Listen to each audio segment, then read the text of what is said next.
ஆண்களுக்கு ஏற்படும் குழந்தையின்மை பிரச்சனைகளுக்கு எத்னிக் ஹெல்த் கேர் இயற்கை கருத்தரிப்பு மையம் டி நகர். நான் அடிச்சு சொல்றேன், உங்க லலிதா ஜுவல்லரி கொடுக்கிற கம்மி விலையை வேற எந்த நகை கடையாலையும் கொடுக்க முடியாது. 10 மணிக்கு மேலே தான் புறப்படலான்னு பிளான் பண்ணியிருந்தாங்க. ஆனால் அங்கே இருந்த நிர்பந்தம், நெருக்கடி அவங்களுக்கு 7 மணிக்கே அவங்க. எந்த மாதிரியான நெருக்கடி அவங்களுக்கும் கர்நாடக அரசுக்கும் போலீஸ் துறை தானே இந்த தகவலை, இந்த நடவடிக்கை எடுக்கணும். ஆனால் அங்கே வருவாய்த்துறையும் இன்க்ளூட் பண்ணுறாங்க. போலீஸு, வருவாய்த்துறை. சரி, கார் போய்தானா டிடியோட வேனில் உட்காரலாம்ல, அதுவும் ஏர் கண்டிஷன்டு தானே, ஏன் உட்காரல? அது அமமுக குடி. நீங்கள் அந்த ட்ராவல் ஃபுல்லாக பார்த்தீங்கன்னா அவங்க தினகரனை ஒரு இடத்துல தான் யூஸ் பண்ணியிருப்பாங்க. எங்கன்னா நீ ஒரு 7 பேரையோ 10 பேரையோ கட்சியை விட்டு எடுக்கலாம். ஆனால் வந்த தொண்டனை நீ எத்தனை பேரை நீ கட்சியை விட்டு எடுப்ப? தலைமை அலுவலகத்துக்கு நீங்கள் போவீங்களா அப்படிங்கும்போது பொறுத்திருந்து பாருங்கள் அப்படின்னு சொல்கிறாங்க. எலெக்ஷன் நோட்டிஃபிகேஷன் வந்ததுன்னா உங்ககிட்ட அதிகாரம் போயிடும். அப்போ உங்ககிட்ட போலீஸ் இருக்காது. போலீஸ்க்கு நீங்கள் சொன்னால் கேட்க வேண்டிய அவசியமும் இல்லை. அப்போது சசிகலா அதிமுக தலைமை கழகத்துக்கு வந்தால் என்ன பண்ணுவீங்க? இப்போ எடப்பாடி அணி எப்படி இருக்குது? சசிகலா சென்னை வந்துட்டாங்க. அவர் என்ன எல்லாருக்கிட்டையும் சொல்லியிருக்காங்கன்னா, நீங்கள்லாம் பணம் சம்பாதிச்சிருக்கீங்க, நீங்கள் இது வரைக்கும் சம்பாதிச்சதெல்லாம் 4 வருஷம் சம்பாதிச்சதெல்லாம் கறந்துருவாங்க, உங்களுக்கு எல்லாமே போயிடும். உறவினர்கள் தான் சசிகலாவுக்கு சிக்கல். ஒருவேளை சசிகலா எல்லாரும் வேண்டாம், அந்த சொந்தங்களை சேர்க்காம விட்டாருன்னா எடப்பாடியே வந்துடுவாரா? 15 எம்எல்ஏக்கள் பெங்களூருக்கு போயிட்டதா தகவல். ஓபிஎஸ்க்கு அவர் ஆடி போயிட்டாரு. எல்லாரும் செல்போனை செக் பண்ணால் பல எம்எல்ஏக்களோட செல்போன் ஆஃப், சுவிட்ச் ஆஃப். இவங்க மட்டும் இல்லை, இப்போதைக்கு 28 எம்எல்ஏக்கள் எங்களோட டச்சில் இருக்காங்க, 10 மினிஸ்டர்ஸ் இருக்காங்க.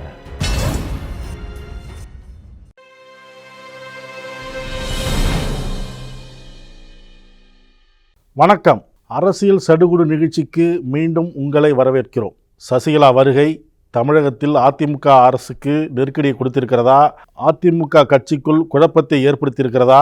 அதிமுகவிலிருந்து எம்எல்ஏக்கள், அமைச்சர்கள் சசிகலாவுக்கு ஆதரவு தெரிவிப்பார்களா என பல்வேறு விஷயங்கள் குறித்து இன்றைய நிகழ்ச்சியில் விவாதிப்போம். நம்முடன் இணைந்திருக்கிறார் நக்கீரன் முதன்மை சிறப்பு செய்தியாளர் திரு தாமோதரன் பிரகாஷ் அவர்கள். அவரை வரவேற்போம். வணக்கம் சார். வணக்கம் சார்.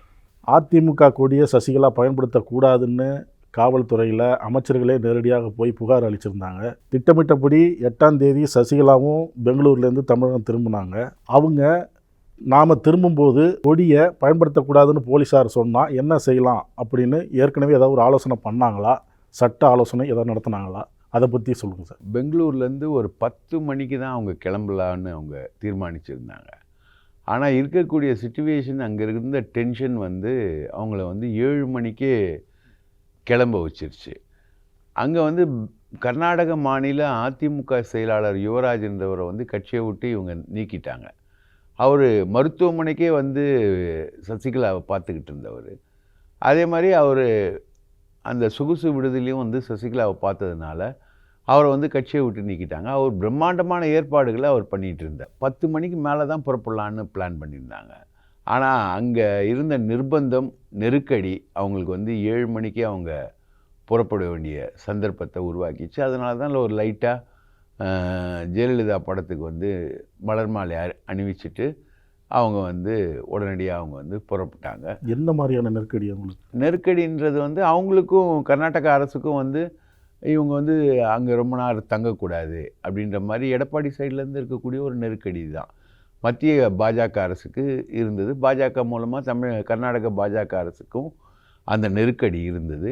அதனால் அவங்க கொஞ்சம் ஏர்லியராக நீங்கள் கர்நாடகத்தை விட்டு போனால் நல்லாயிருக்கும் அப்படின்ற மாதிரி அவங்க சொன்னாங்க சசிகலா கிட்ட. அவங்க கொஞ்சம் ஏர்லியராக நல்ல நேரம் பார்த்து, அதில் ஏர்லியராக போடுறதுல நல்ல நேரம் 7 மணின்னு தான் வந்தது.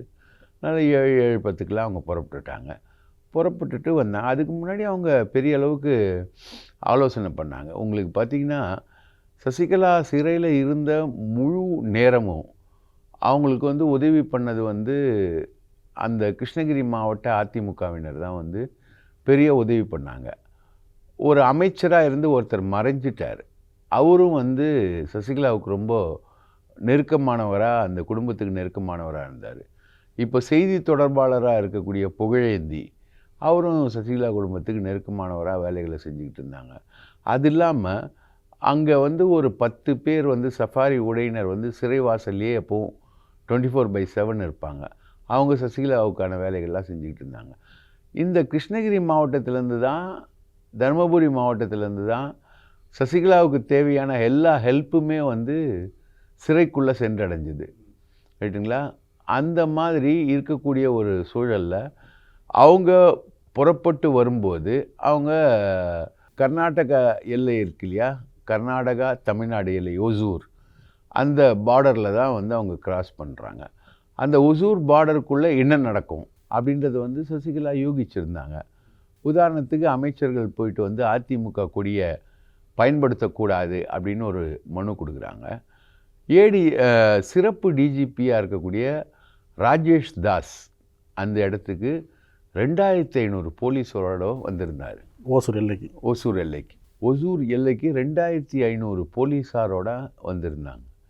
அப்போது இவங்க வந்து அமைச்சர்கள் திரும்ப திரும்ப வந்து சசிகலா வந்து அதிமுக கொடியை பயன்படுத்தக்கூடாது அப்படின்னு அவங்க மனு கொடுக்கும்பொழுது, ஒருவேளை சசிகலா அதிமுக கொடியை பயன்படுத்தினால் நாங்கள் நடவடிக்கை எடுப்போம் அல்லது சட்டப்படி உரிய நடவடிக்கை எடுக்கப்படும் அப்படின்னு டிஜிபி சொல்லியிருந்தார்.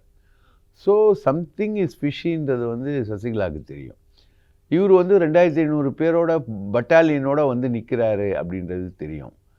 அப்போது அந்த ஒசூர் பார்டருக்கு போனால் பிரச்சனை வரும்ன்றது சசிகலாவுக்கு நல்லா தெரியும். அதனால தான் வந்து அவங்க பிளான் பண்ணுறாங்க அதுக்கேற்ற மாதிரி. அப்போ பிளான் பண்ணும்போது முதல்ல வந்து போகிறாங்க. அங்கே வந்து பிரம்மாண்டமான ஒரு வரவேற்பு என்பது அளிக்கப்படுது.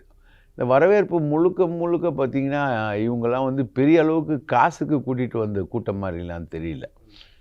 எல்லாருமே வந்து ஒரு வித ஆர்வத்தோட கட்சிக்காரர்கள், நாளைக்கு நாம் எம்எல்ஏ ஆக மாட்டோமா, நாளைக்கு நம்ம கவுன்சிலர் ஆக மாட்டோமா அப்படின்ற மாதிரி தான் வராங்க. அப்போது அதில் வந்து ஒருத்தருடைய கார் அதை வந்து அவங்க யூஸ் பண்ணுறாங்க. அது வந்து சென்னை ரெஜிஸ்ட்ரேஷன் இருக்கக்கூடிய கார். அது வந்து திருவள்ளூர் மாவட்ட துணை செயலாளரோட காருன்றது அப்புறம் சொல்கிறாங்க. ஆனால் இவங்க சொன்னது வேறு பேரை தான் சொன்னாங்க. கிருஷ்ணகிரி மாவட்டத்தை சார்ந்த ஒரு அதிமுக தொண்டரோட பேர் தான் எஸ்ஆர் சம்பங்கி, அவரோட பேரோட தான் இவங்க வந்ததாக சொன்னாங்க. ஆனால் கார் வந்து சென்னை ரெஜிஸ்ட்ரேஷன் கார் TN05, அந்த காரை வந்து அவங்க தயாராகவே வச்சுருந்தாங்க. இந்த மாதிரி ஒரு பிரச்சனை வந்ததுன்னா அதிமுக கட்சி தொண்டருடைய ஒருத்தருடைய காரில் சசிகலா வந்து ட்ராவல் பண்ணுறது அப்படின்ற மாதிரி ஒரு பிளானை அங்கேயே ரெடி பண்ணிட்டாங்க. பெங்களூர்லேயே ஒசூர் பார்டர் வராங்க, அதே மாதிரி பிரச்சனை வருது. அங்கே வந்து டிஃப்ரெண்ட்டான பிரச்சனையை கொண்டு வராரு இவங்க எடப்பாடி. என்ன கொண்டு வராங்கன்னா, போலீஸ் துறை தானே இந்த தகவலை இந்த நடவடிக்கை எடுக்கணும், ஆனால் அங்கே வருவாய்த்துறையும் இன்க்ளூட் பண்ணுறாங்க. போலீஸு, வருவாய்த்துறை எல்லாருமே வந்து சொல்கிறாங்க. அப்போது அந்த மாதிரி ஒரு டெக்னிக்கலான ஒரு சுச்சுவேஷனில் வந்து சரின்னு சொல்லிட்டு ராஜா செந்தூர் பாண்டி அவங்க கொடுத்த உத்தரவுகள் எல்லாத்தையும் கையெழுத்து போட்டு கொஞ்சம் தொலைவுக்கு அதே காரில் தான் வராங்க. அதுக்கப்புறம் பின்வாங்கி தொண்டர் ஒருத்தரோட காரில் அவங்க முழுக்க பயணிக்கிறாங்க. மொத்தம் 32 இடங்களில் வரவேற்பு. ஒவ்வொரு இடங்கள்லையும் வந்து சொந்த பந்தங்கள், அமமுக தொண்டர்கள், அதிமுக தொண்டர்கள் மாறி அவங்களுடைய பயணம் வந்து நடந்து முடிகிறதுக்கு காலையில் 6 மணி ஆயிடுச்சு. சென்னைக்கு கிட்டத்தட்ட அதிகபட்சம் 4 இவங்க யூஸ் பண்ணுற கார்லாம் பிரகாரம் பார்த்தா ஒரு 5 மணி நேரம் ஆகக்கூடிய சென்னை பெங்களூரு பயணம் 11 மணி நேரத்துக்கு மேலே நீடித்து இங்கே வர வேண்டிய சூழல் வந்ததுனால ஒரு பெரிய அளவுக்கு போக்குவரத்து நெரிசல் உட்பட வந்தது. ஆக இந்த பயணத்துலேயும் இதில் வரக்கூடிய பிரச்சனைகளையும் முன்கூட்டியே கண்டறிந்து அதுக்கேற்ற மாதிரி திட்டமிட்டு அதுக்கேற்ற மாதிரி ஏற்பாடுகளை செஞ்சுட்டு தான் வந்து சசிகலா இந்த பயணத்தை மேற்கொண்டிருக்காங்க. நடுவில் அந்த வரும்போது ஒரு பேட்டி அளித்தார் சார் டிடிவி தினகரன். அதில் வந்து கார் பழுதாயிடுச்சு, அதனால் கார் மாற்றிருக்கிறாங்க, எனக்கே தெரியல, நான் பின்னாடி வந்துட்டுருக்கேன் அப்படின்னு சொன்னார். சரி, கார் பழுதானா டிடிவியோட ஒன்றா சேர்ந்து டிடிவியோட வேனில் உட்காரலாம்ல, அதுவும் ஏர் கண்டிஷன்டு தானே, ஏன் உட்காரல? அது அமமுக கொடி. அது அமமுக கொடி. அமமுக கொடிக்குள்ளே சசிகலா போக விரும்பலை. சசிகலா அதிமுகக்குள்ளே தான் வருது.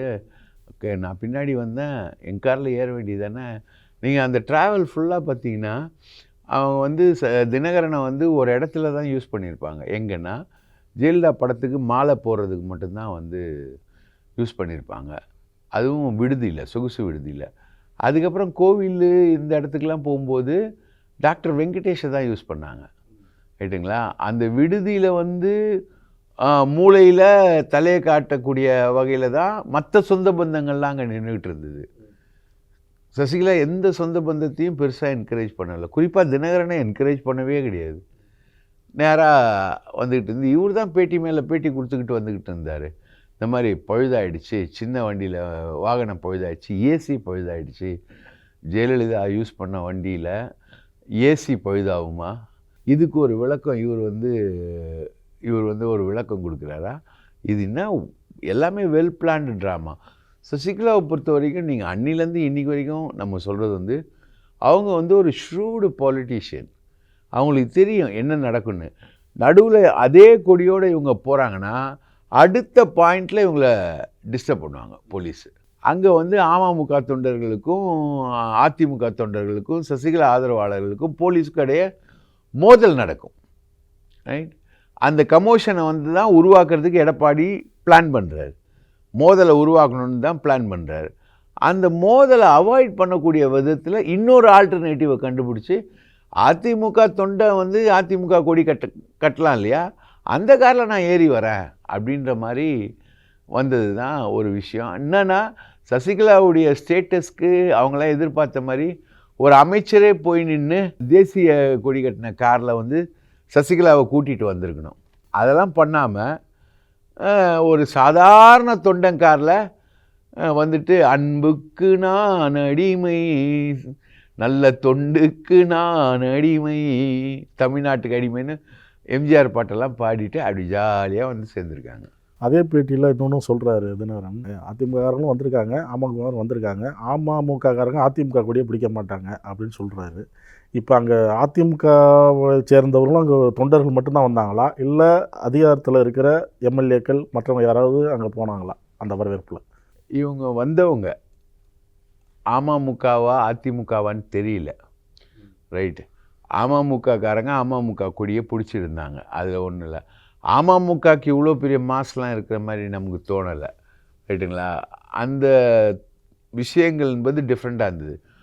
சசிகலாவுடைய கான்வாய்க்கு முன்னாடி போன ஒரு 10 பேர், விலக்கி விட்டு போன 10 பேர் தான் ஒரு மன்னார்குடி ஆட்களாக இருக்கலாம், இல்லை அவரது சமூக பிரிவினரான முக்குளத்தூர் பிரிவை சார்ந்தவங்களாக இருக்கலாம். பாக்கி வந்த க்ரௌடெல்லாம் டிஃப்ரெண்ட்டான க்ரௌட்ஸு.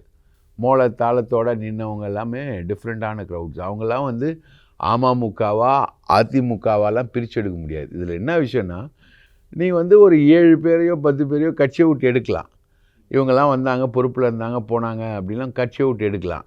ஆனால் வந்த தொண்டனை நீ எத்தனை பேரை நீ கட்சியை விட்டு எடுப்ப? ஆயிரக்கணக்கான பேர் வந்து, லட்சக்கணக்கான பேர் வந்து சசிகலாவை பார்க்க வந்திருக்காங்க. அவங்கள நீங்கள் எத்தனை பேரை வந்து நீ வந்து கட்சியை விட்டு எடுப்ப? இப்போது அடுத்தது அவர் பேட்டியில் சொல்கிறா இல்லையா, இன்றைக்கி காலையில் தொண்டர்களிலும் ஸ்லீப்பர் செல்கள் இருக்கிறார்கள். எல்லாத்துலேயும் மந்திரிகளில் மட்டும் இல்லை, எம்எல்ஏக்கள் மட்டும் இல்லை, தொண்டர்களிலும் ஸ்லீப்பர் செல் இருக்கிறார்கள்னு. இந்த தொண்டர்களை நீ எப்படி டீக்ளாசிஃபை பண்ணுவ? இவங்க மேலே எப்படி நீ நடவடிக்கை எடுப்ப? அப்படி எடுத்தால் நீ எத்தனை ஆயிரம் பேர் மேலே நீ நடவடிக்கை எடுக்க வேண்டியிருக்கும். இன்னொன்று, இவங்களோட நடவடிக்கைகள் எல்லாமே இப்போ ஒருத்தரை வந்து கட்சியை விட்டு நீக்கிறாங்க அப்படின்னா ஒரு விசாரணை நடத்தணும், ஒரு நோட்டீஸ் கொடுக்கணும், விசாரணை நடத்தணும், அவங்களுடைய பதிலை பெறணும், அதுக்கப்புறம் நீக்கணும். அப்படிலாம் இல்லை, அவுட்ரைட் அராஜகமாக வந்து கட்சியை விட்டு நீக்கிறோம் அப்படின்னு இவங்க பண்ணாங்க. அப்படி அந்த அவுட்ரைட் அராஜகத்தில் நீங்கள் எத்தனை ஆயிரம் பேரை, எத்தனை லட்சம் பேரை வந்து இன்றைக்கி சசிகலாவுக்கு வரவேற்பு அளித்தவர்கள் இருக்காங்க இல்லையா, அவங்கள வந்து நீக்குவேன். ஒவ்வொருத்தரும் வந்து ஒரு எதிர்பார்ப்போடு தான் சசிகலா பின்னாடி வந்திருக்காங்க. நாளைக்கு இந்தம்மா அதிமுகவுடைய தலைமை பொறுப்புக்கு வரும், அப்போ நம்ம கவுன்சிலர் ஆகும், அப்போ நம்ம எம்எல்ஏ ஆகும், அப்போ நம்ம எம்பி ஆகும் அப்படின்ற ஒரு பெரிய எதிர்பார்ப்போடு தான் இவங்க எல்லாருமே வந்து அணி திரண்டு வந்து இந்த வந்துருக்காங்க. இன்னொன்று, இந்த அம்மாவுக்கு ஒரு வலிமை வாய்ந்த தலைவியாக இவங்க பரிணமிப்பதற்கான ஒரு வாய்ப்பு இருக்குது அப்படின்ற ஒரு நம்பிக்கை வந்து அந்த தொண்டர்கள் மத்தியில் இருந்தது தான் நேற்று அவ்வளோ பேர் ஆர்கனைஸ் ஆன அந்த கூட்டம் வந்து நிரூபிக்குது. அந்த கூட்டத்தில் ஒரு இடத்துல பேசும்போது சொல்கிறாங்க, தலைமை அலுவலகத்துக்கு நீங்கள் போவீங்களா அப்படிங்கும்போது பொறுத்திருந்து பாருங்கள் அப்படின்னு சொல்கிறாங்க. மறுநாள் பேட்டி கொடுத்த பிப்ரவரி 9 காலையில் தினகரன் பேட்டி கொடுத்ததுலையும் அதிமுக பொதுக்குழுவை கூட்டுறதுக்கான அதிகாரம் சசிகலாவிட்ட இருக்குது அப்படின்னு சொல்கிறாரு. பொதுக்குழுவை கூட்ட முடியுமா? தலைமை அலுவலகத்துக்கு அவர் போவாரா? இன்னும் 2 வாரம் கழித்து மார்ச் 5 வாக்கில் பார் கோடு வந்துடும். அதாவது தேர்தல் தேதி அறிவிக்கப்படும். தேர்தல் தேதி அறிவிக்கப்பட்டவுடன் தேர்தல் நடைமுறை என்பது வரும். இன்றைக்கி உங்கள் கையில் உளவுத்துறை இருக்குது, எடப்பாடி கையில் உளவுத்துறை இருக்குது, இன்றைக்கி போலீஸ் துறை இருக்குது. நீங்கள் ஜெயலலிதாவுடைய நினைவிடத்துக்கு ஆட்களை நிறுத்தலாம், ராமாவரம் கட்சி ஆஃபீஸில் ஆட்களை நிறுத்தலாம், எங்கே வேணால் நீங்கள் ஆட்களை நிறுத்தலாம், போலீஸை நிறுத்தலாம், தடுக்கலாம், போகலாம், எல்லா வேலையும் பண்ணலாம். நீங்கள் நினைவிடத்தை மூடலாம், போகலாம், எல்லாமே செய்யலாம். இன்றைக்கி உங்கள்கிட்ட அதிகாரம் இருக்குது. ஆனால் எலெக்ஷன் நோட்டிஃபிகேஷன் வந்ததுன்னா உங்கள்கிட்ட அதிகாரம் போயிடும். அப்போ உங்கள்கிட்ட போலீஸ் இருக்காது. போலீஸ்க்கு நீங்கள் சொன்னால் கேட்க வேண்டிய அவசியமும் இல்லை. அப்போது தமிழ்நாடு எலெக்ஷன் கமிஷனர் தான் முதலமைச்சர் ஆகிடுவார். ரைட்டுங்களா? மாவட்ட ஆட்சித்தலைவர் தான் எல்லாத்துக்குமான ஆளாயிடுவாங்க. மாவட்டத்தில் எலெக்ஷன் அஃபிஷியலாக இருக்கக்கூடியவங்க தான் எல்லாமே ஆகிடுவாங்க. அதே மாதிரி லோக்கலில் இருக்கக்கூடிய அதிகாரிகள் அவங்க முடிவு பண்ணுவாங்க. அந்த எலெக்ஷன் நடக்கிற வரைக்கும் அவங்க தான் எல்லாத்தையுமே டிசைட் பண்ணுவாங்க. அவங்க எடப்பாடியை கேட்கணுன்ற நிர்பந்தம் அவங்களுக்கு கிடையவே கிடையாது. எடப்பாடி சொல்படி கேட்கணுன்ற நிர்பந்தம் போலீஸ்க்கு கிடையாது. அப்போது உங்களோட அதிகாரங்கள் எல்லாம் போயிடும். அப்போது சசிகலா அதிமுக தலைமை கழகத்துக்கு வந்தால் என்ன பண்ணுவீங்க?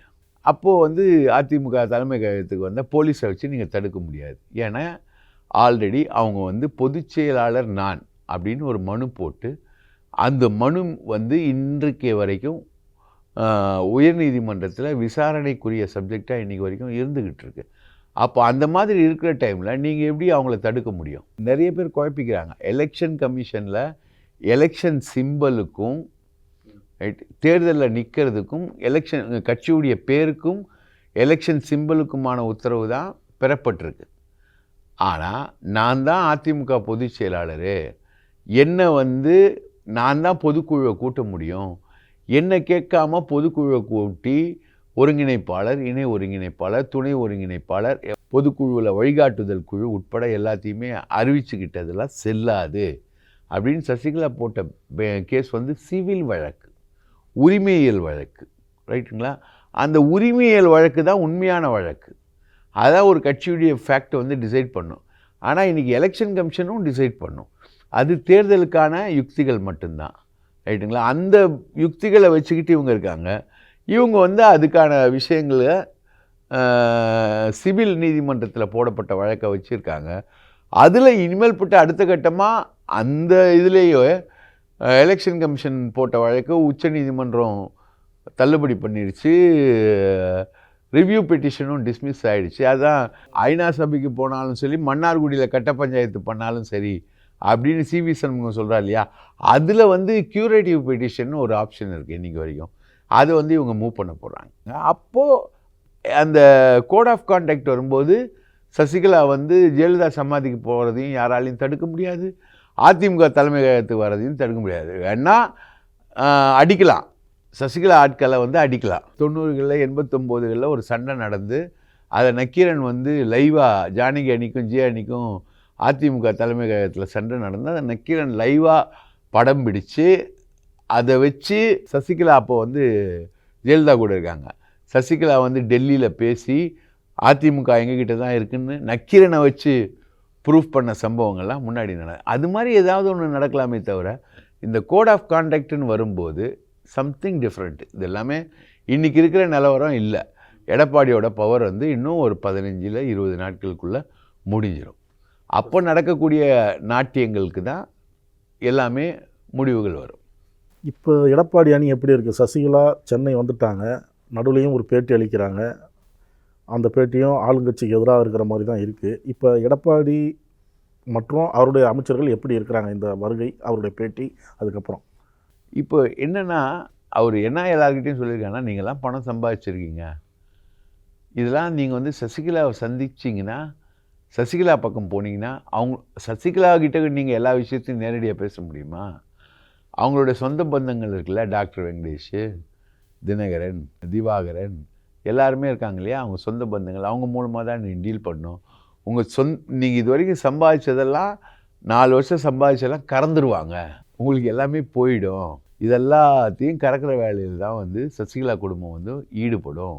அதனால் நீங்கள் யாரும் அவங்க பக்கம் போகாதீங்க. நீங்கள் இவ்வளோ நாள் சம்பாதிச்சதெல்லாம் நான் வந்து மத்திய அரசுக்கிட்ட சொல்லி நான் கேரண்டியாக நான் பாதுகாக்கிறேன், நீங்கள் அங்கிட்டலாம் போயிடாதீங்க. இது எல்லாத்தையுமே அவர் சொல்லி கன்வின்ஸ் பண்ணிக்கிட்டு இருக்கார். இதில் ஓரளவுக்கு எடப்பாடி வெற்றி அடைஞ்சிருப்பாருன்னு தான் நான் நினைக்கிறேன். என்னென்னா அது இன்னும் தெரியல. இன்றைக்கி வரைக்கும் ஒரு முன்னாள் எம்எல்ஏ போல், முன்னாள் மாவட்ட செயலாளர்கள் போல், மாவட்ட செயலாளர்கள் போல் இவங்கெல்லாம் இன்னும் வெளிப்படையாக போல் அந்த அளவில் அவர் வந்து ஜெயிச்சிருக்காரு அப்படின்னு. ஆனால் எனக்கு தெரிஞ்சு ஒரு 15 எம்எல்ஏக்கள் சசிகலாவோட தொடர்பில் இருக்காங்க. பார்த்திங்கன்னா கள்ளக்குறிச்சியில் ஒரு எம்எல்ஏ, அவர் சசிகலாவோட தொடர்பில் இருக்கார். அதே மாதிரி ஈரோட்டில் ஒரு எம்எல்ஏ, அவர் சசிகலாவோட தொடர்பில் இருக்கார். முன்னாள் அமைச்சர் KV ராமலிங்கம். அதுக்கப்புறம் ராமநாதபுரத்தில் மணிகண்டன் ஒரு முன்னாள் அமைச்சர், இவர் வந்து பதவியை நீக்கினார், அவர் வந்து சசிகலாவோட தொடர்பில் இருக்கார். எல்லாருமே வந்து ஒவ்வொரு விதத்தில் தொடர்பில் இருக்காங்க. இவங்களோட செல்ஃபோனெல்லாம் ஆராய்ஞ்சாங்க. அதாவது OPS வந்து மாவட்ட செயலாளர்லாம் உட்கார வச்சு EPS கூட்டம் நடத்தி, அந்த கூட்டம் நடந்துக்கிட்டே இருக்கும்போது எல்லாரும் போகாதீங்க, நம்ம ஒற்றுமையாக இருப்போம், அடுத்த தேர்தலில் வந்து நம்ம சந்திப்போம், போவோம், வருவோம், வெட்டி வீழ்த்துவோம் எதிரியை. அதான் இப்போ சொல்லிட்டாங்களே, தீய சக்தி பொதுவாக சொல்லிகிட்டு இருக்காங்க எல்லாரும், தீய சக்தியை வீழ்த்துவோம் அப்படின்னு. அதாவது ஒவ்வொருத்தரும் வந்து மந்திரம் சொல்லுவாங்க, ஓம் சுக்லாம் பிரதரம் விஷ்ணு அப்படின்ற மாதிரி. இவங்க வந்து அதிமுகவில் சசிகலா முகாமாக இருந்தாலும் தீய சக்தியை வீழ்த்துவோம், பாஜக முகாமாக இருந்தாலும் தீய சக்தியை வீழ்த்துவோம், எடப்பாடி முகாமாக இருந்தாலும் தீய சக்தியை வீழ்த்துவோம். இது வந்து ஒரு காமன். இது யார் தீய சக்தியை வீழ்த்துவோம்னா, தீய சக்தினா எம்ஜிஆர் தீய சக்தின்னு சொன்னது திமுகவை, அந்த தீய சக்தியை வீழ்த்துவோம் அப்படின்னா இவங்க எல்லாருமே வந்து ஒத்துமையாக வர்றதுக்கு ரெடி, எங்களுக்குள்ளே எந்த பிரச்சனையும் இல்லை, ரைட், நாங்கள் வந்து ஒத்துமையாக வருவோம், எங்களுக்குள்ளே ஈகோ இல்லை, எந்த சண்டையும் இல்லை அப்படின்னு மேலே இருக்கார் பார் டேடி மோடி, அவருக்கு சொல்கிறதா தீய சக்தியை வீழ்த்துவோம் அப்படின்ற மாதிரி இவங்க எல்லாருமே சொல்லிக்கிட்டே இருக்கும்போது 15 எம்எல்ஏக்கள் பெங்களூருக்கு போயிட்டதா தகவல் OPSக்கு. அவர் ஆடி போயிட்டார். உடனே உளவுத்துறைக்கு அந்த தகவலை பாஸ் பண்ணுறாரு. பாஸ் பண்ணோன்னே எல்லாரும் செல்ஃபோனை செக் பண்ணால் பல எம்எல்ஏக்களோட செல்ஃபோனை சுவிட்ச் ஆஃப், ரைட்டுங்களா. அவங்க வந்து நாளை சசிகலா வந்து வெளியில் வராங்க. சசிகலா வந்து வெளியில் வரும்போது அவங்க வந்து இந்த 15 எம்எல்ஏக்கள் சந்தித்தாங்கன்னா அவ்வளோதான், மிச்ச எம்எல்ஏக்கள்லாம் போயிடுவாங்க அப்படின்னு ஆச்சு. அது இல்லாமல் சசிகலா வந்து செல்ஃபோனை நேராக கையில் எடுத்துட்டாங்க, செல்லூர் ராஜுக்கிட்ட பேசிட்டாங்க, உடுமலை ராதாகிருஷ்ணன்கிட்ட பேசிட்டாங்க அப்படின்னு தகவல்கள். டென்ஷன் ஆகிட்டார். அப்போ தான் வந்து விஜயபாஸ்கரோட மகளுடைய நாட்டிய அரங்கேற்றம் வந்து நடக்க இருக்குது. அதுக்கு போகிறதா வானாமன்ற குழப்பம் வந்துச்சு அந்த கூட்டத்துக்கு விஜயபாஸ்கர் வரல, அவரோட மகளோட நாட்டிய அரங்கேற்றதுனால வரல. அதுக்கப்புறம் ஒரு வழியாக போனாங்க. அப்புறம் பார்த்திங்கன்னா இவங்க சைட்லேருந்து எல்லாரையும் கேட்கும்போது உண்மையா பொய்யா அப்படின்னு சொல்லிட்டு சசிகலா சைடில் கேட்கும்போது இவங்க மட்டும் இல்லை, இப்போதைக்கு 28 எம்எல்ஏக்கள் எங்களோட டச்சில் இருக்காங்க, 10 மினிஸ்டர்ஸ் இருக்காங்க அப்படின்னு அவங்க ஒவ்வொரு லிஸ்ட்டாக சொல்கிறாங்க. அதில் காமராஜ் வராரு, அண்ணன் OS மணியன் வராரு, செல்லூர் ராஜு வராரு, RB உதயகுமார் வராரு, மற்றும் நம் உறவினரெல்லாம் வராங்க, இன்க்ளூடிங் அண்ணன் வேலுமணி வரைக்கும், ரைட்டா. இவங்க எல்லாம் வந்து மின்னலை வந்து சந்திச்சிருவாங்க அப்படின்னு பயம் வந்து பீதி வந்து எடப்பாடி முகாம். ஆனால் வெளியில் இப்போ பேட்டி கொடுக்கும்போது OS மணி இன்னைக்கு ஒரு பேட்டி அளிச்சிருக்கிறாரு, அதிமுகவுக்கு திமுகவை விட தினகரன் தான் தொல்லை அதிகமாக கொடுத்தாரு, அதிமுகவை வந்து அவரை சொந்தம் கொண்டாட உரிமை இல்லை, எதையும் சந்திக்க தயார் அப்படிங்கிற நிலைமையில தான் எடப்பாடி பழனிசாமி இருக்கார், அதனால தான் இந்த முடிவு எடுத்திருக்கிறாரு அப்படின்னு இன்னைக்கு ஒரு பேட்டி கொடுத்துருக்காரு. OS மணியன் சசிகலா குடும்பத்துக்கு ரொம்ப நெருக்கமானவர். அவர் சொல்கிறதுல வந்து எப்படி எடுத்துக்கிறது தெரில. சரி, தினகரன் வந்து நேத்தா தனி சின்னம் கண்டார், நேத்தா கட்சி ஆரம்பித்தார். ஏப்பா, என்றைக்கோ வயசுக்கு வந்த பொண்ணை பற்றி இன்றைக்கி தான் வயசுக்கு வந்துச்சு, இன்றைக்கி தான் அதுக்கு பூப்புனித நீராட்டு விழா நடத்துன்னு நீ ஏன் பேசுகிற? அப்போது உனக்கு நெருக்கடி. ஓஎஸ் மணியன் போயிட போகிறார்னு ஒரு நெருக்கடி இருக்குது.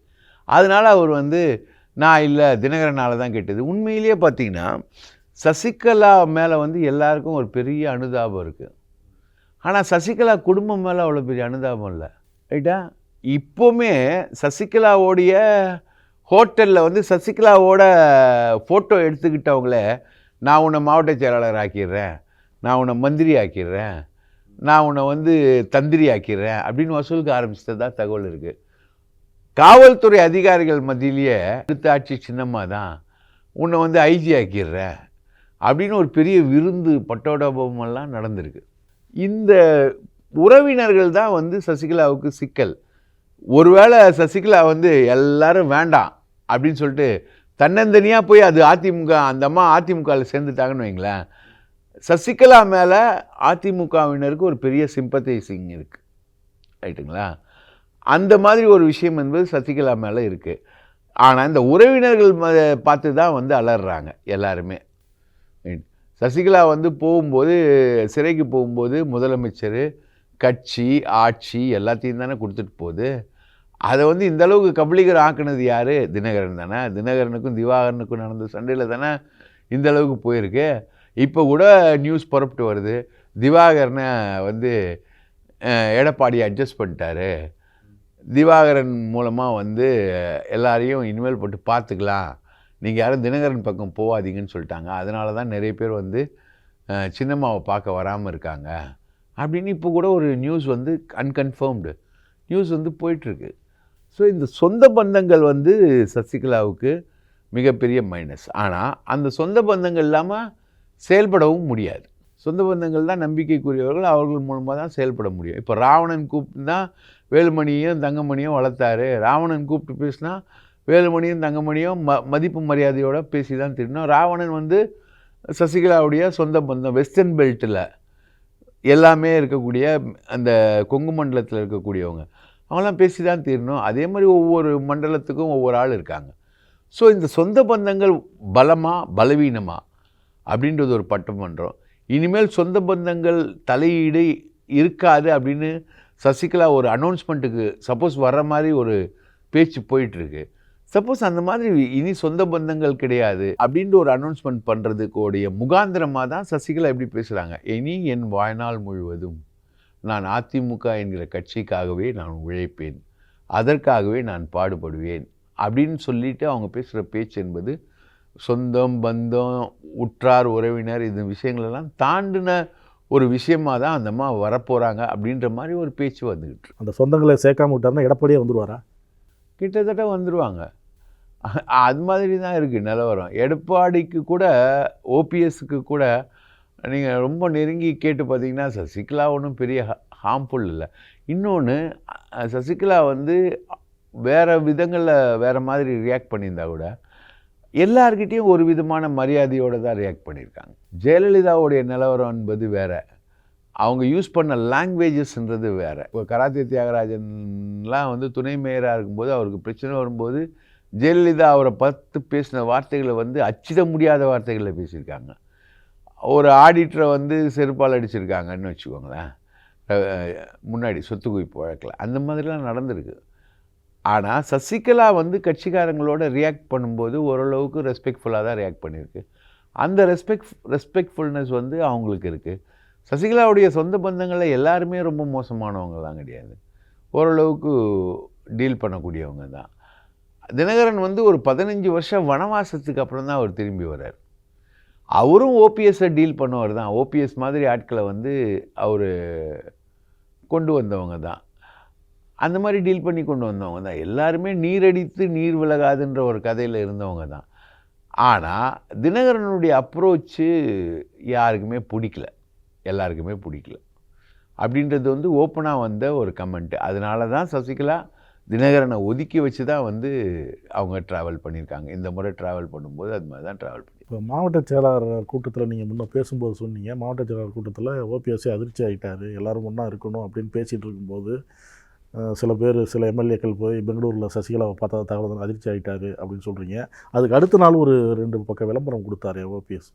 விசுவாசமாக இருக்கணும், பரதனா நான் வந்து இருந்தேன், அப்படின்னு சொல்லி ஜெயலலிதாவே பாராட்டியிருக்கிற வாசகம்லாம் போட்டு 2 பக்கம் விளம்பரம் கொடுத்துருந்தார். அது எதுதான் சொல்ல வர? அதான் அந்த மாடுச்சாளர் கூட்டத்தில் வந்து அவர் எடப்பாடி முதல்வர் ஆவதற்கு நான் துணை நிற்பேன் அப்படியா இவன்னு சொல்லிட்டு அடுத்த நாளே நான் பரதன் விசுவாசம்னா பரதன் ஒருத்தர் வந்து பவரை இன்னொருத்தர்கிட்ட கொடுத்துட்டு போகிறாருன்னா அவங்க திரும்பி வரும்போது பவரை வந்து அவங்க தரமாட்டாங்க. அதெல்லாம் மீறி நான் 3 முறை பவரை வந்து திருப்பி கொடுத்துருக்கேன் அப்படின்ற துணியில் வந்து சொல்கிறாரு. உண்மையிலே 2 முறை ஜெயலலிதாவுக்கு பவரை திருப்பி கொடுத்துருக்காரு. 3வது முறை பாரதிய ஜனதா கட்சியோடு சேர்ந்து செயல்படுறாருன்னு சசிகலாவுக்கு சந்தேகம் வருது. உண்மையிலேயே அருண் ஜேட்லியும் மைத்ரேயனும் இவரை வந்து தூண்டில் போட்டு சசிகலாவுக்கு எதிராக திருப்புறாங்க இவர் முதலமைச்சராக இருக்கும்போது.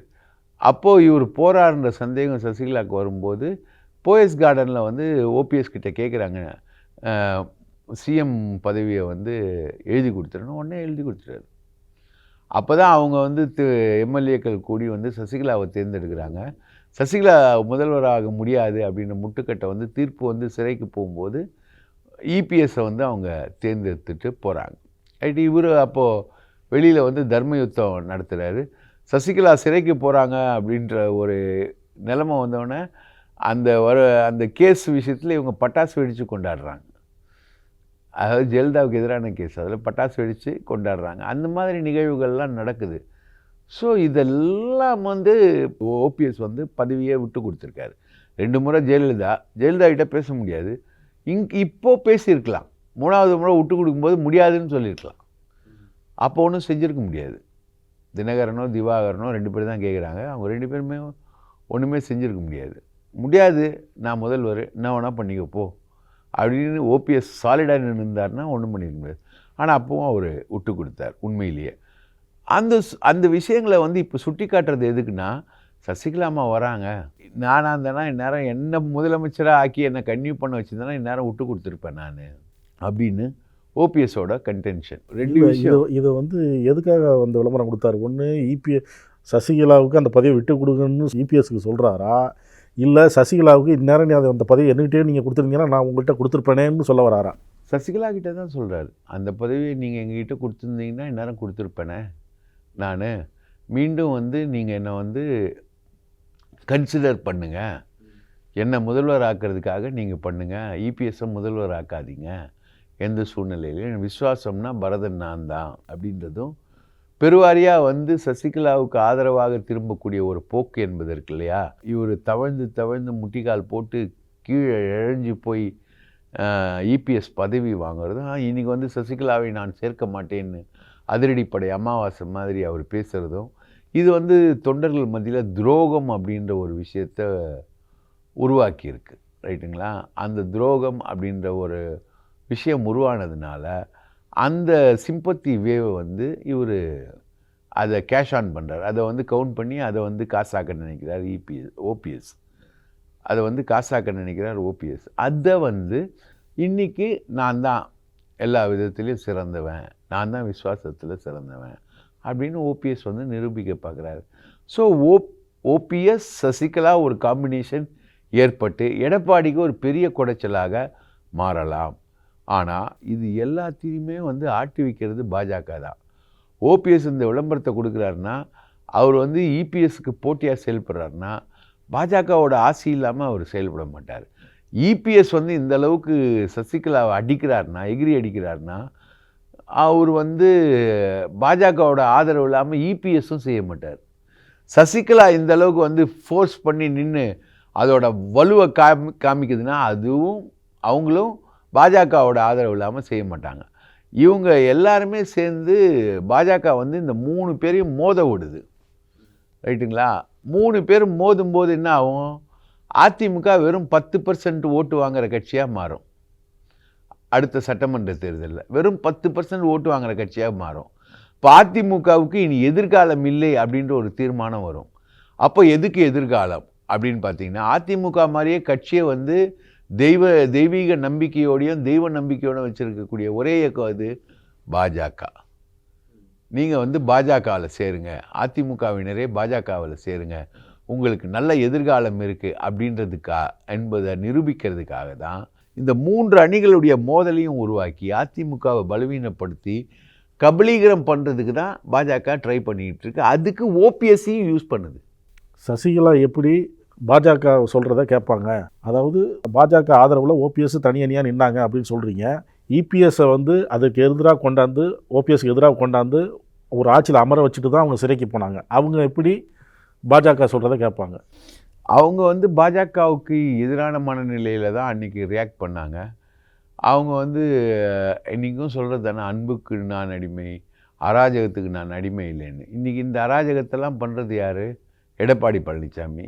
எடப்பாடி பழனிசாமி வந்து சசிகலாவால் பாஜக ஆதரவாக ஓபிஎஸ் செயல்படும்போது உட்கார வைக்கப்பட்ட ஒரு ஆள் தான். ஆனால் அவர் தன்னை காப்பாற்றிக்கொள்ள யார் பக்கம் போக வேண்டியிருந்தது? பாஜக பக்கம் போக வேண்டியிருந்தது. அவர் 4.5 வருஷம் ஆட்சி யாரை வச்சு செஞ்சார்? பாஜக வச்சு செஞ்சார். இப்போது ஓபிஎஸ் பாஜக ஆளா, இபிஎஸ் பாஜக ஆளான்னு பார்த்தீங்கன்னா, இவங்களுக்கு ஆதரவாக நான் வந்து பரதன்னு விளம்பரம் கொடுக்குற ஓபிஎஸும் பாஜக ஆளு. இவங்கள வந்து கட்சியில் கொடி கட்டக்கூடாது, நாங்கள் வந்து ஈக்கும் கொசுவுக்கெல்லாம் பயப்பட மாட்டோம், எங்களுக்கு ஏற்கனவே காது குத்தியாச்சு, திரும்ப திரும்ப காது குத்துற வேலைலாம் வேணான்னு சொல்லிட்டு எகத்தாளமாக பேசிக்கிட்டு இருக்க ஜெயக்குமாரோட வாய்ஸாக இருக்கக்கூடிய எடப்பாடி, இவங்களும் பாஜக ஆள். இப்போ நீங்கள் யாரை பாஜக ஆள் இல்லைன்னு சொல்வீங்க? எல்லாருமே பாஜக ஆள். ஆனால் சசிகலா அடிப்படையில் ஆன்டி பிஜேபி தான். ஆனால் கழுத்தில் கத்தின்னு வரும்போது அவங்க எப்படி பிஜேபி ஆதரவாக இல்லாமல் அவங்க செயல்பட முடியும்? அந்த லெவலில் தான் அவங்க செயல்படுவாங்க. ஆனால் வாய்ப்பு கிடைக்கும்போது எனக்கு தெரிஞ்சு சசிகலா வந்து கம்ப்ளீட்டாக ஆன்டி பிஜேபியாக தான் போவாங்க. இன்னும் ஒரு கட்டத்துக்கு மேலே போய் தேர்தல் தேதி அறிவிக்கப்பட்ட பிறகு பிஜேபிக்கு எதிராக அவங்க வந்து வாய்ஸை வந்து சாலிடாக பேசுவாங்கன்னு நினைக்கிறேன். அதிமுகவுடைய பிஜேபி சார்பு தன்மையை வந்து தொண்டர்கள் விரும்பவில்லை என்பது தான் சசிகலாவுக்கு ஆதரவாக தொண்டர்கள் திரண்ட கூட்டத்திற்கு இப்போதுள்ள அதிமுகவின் பாஜக ஆதரவு நிலையை அதிமுகவின் அடிப்படை தொண்டன் விரும்பவில்லை. அதனால்தான் சசிகலா பாஜக எதிர்ப்பாளர் என்று நினைத்து கொண்டு அவர் வந்தால் கட்சியை பாஜகவின் அடிமை கட்சியாக மாற்ற மாட்டார் என்கிற எதிர்பார்ப்போடு சசிகலாவை வரவேற்க உற்சாக துள்ளலோடு ஒரு கொட்டுகின்ற அருவியோடு அதிமுக தொண்டன் வந்தான் என நான் நினைக்கிறேன். கொடுமை கொடுமை என கோவிலுக்கு போனால் அங்கு 2 கொடுமை ஜிங்கு ஜிங்குன்னு ஆடுது என ஒரு பழமொழி சொல்வார்கள். அதுபோல எங்கு பார்த்தாலும் பாஜக மயமாகி இருக்கக்கூடிய அதிமுகவில் ஒரு முதுகெலும்புள்ள ஒரு தலைவர் பாஜக எதிர்ப்பு கோஷத்தை முன்வைப்பாரா என்கிற எதிர்பார்ப்பு தான் அதிமுக தொண்டர்களை சசிகலாவுக்கு ஆதரவாக தன்னெழுச்சியாக லட்சக்கணக்கில் திரட்டி வைத்திருக்கிறது. அதிமுகவின் திசை எப்படி போகும்? அதிமுகவிலிருந்து யாரெல்லாம் சசிகலாவை சந்திப்பார்கள்? சசிகலா என்ன முடிவெடுப்பார் என்பதெல்லாம் போக போக தெரியும். அரசியல் சடுகுடு நிகழ்ச்சிக்கு பங்கேற்று கருத்துக்களை தெரிவித்ததற்கு நன்றி. வாய்ப்பளித்த உங்களுக்கும் மிக்க நன்றி. நக்கீரன் டிவிக்கு சப்ஸ்கிரைப் செய்யுங்கள். உங்கள் ஆதரவே எங்கள் பலம். ஆசிரியர்களுக்கு நண்பனாகவும் மாணவர்களுக்கு ஆசானாகவும் திகழும் தேர்வு வழிகாட்டி. ஒவ்வொரு பாடத்திற்கும் அனுபவமிக்க ஆசிரியர்களின் துல்லியமான தெளிவான விடைகள். CNC இருக்கு, தேர்வு பயம் எதற்கு? இது தீரன் பப்ளிஷிங் ஹவுஸ் விற்பனை வெளியீடு.